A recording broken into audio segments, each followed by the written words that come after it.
with Sam. Hi, I'm Samantha Klein, and this is Science with Sam. Today's topic is on early birds and night owls, specifically how genes determine when you wake up and whether you are a morning or a night person. So, a study published in 2023 by Dr. Douglas McMahon from Vanderbilt University found specific genes related to our biological clocks. But what is a biological clock, and why is it making you late for your 9 to 5? Well, to answer this question, we need to go back in time to 1729 when a philosopher identified rhythmic patterns in plant leaves.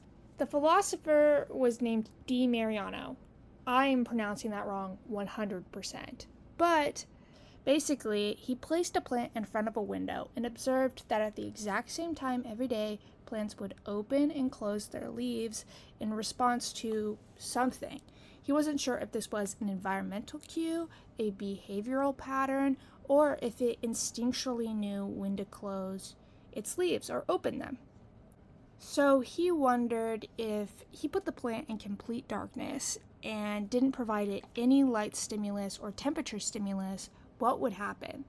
And the plant actually did, at the exact same time every day, open and close its leaves, despite there being no external cues for the time.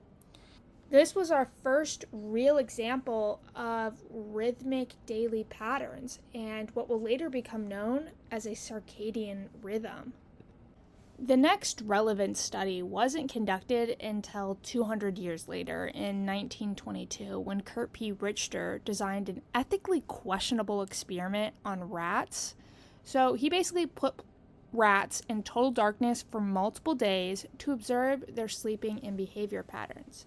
He found that despite there being no light or sound cues, the rats woke up and were active at the exact same time every day and went to bed at the exact same time. Basically, they didn't need any external cues to tell them what time it was or when to wake up. They naturally, instinctually knew. So then people started to wonder, okay, what does this mean for humans?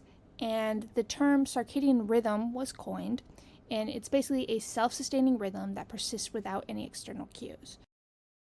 Researchers also found that our body exists on a 24-hour cycle, meaning after 24 hours, our body needs to reset. This doesn't mean we have to be awake for 12 hours and asleep for 12 hours.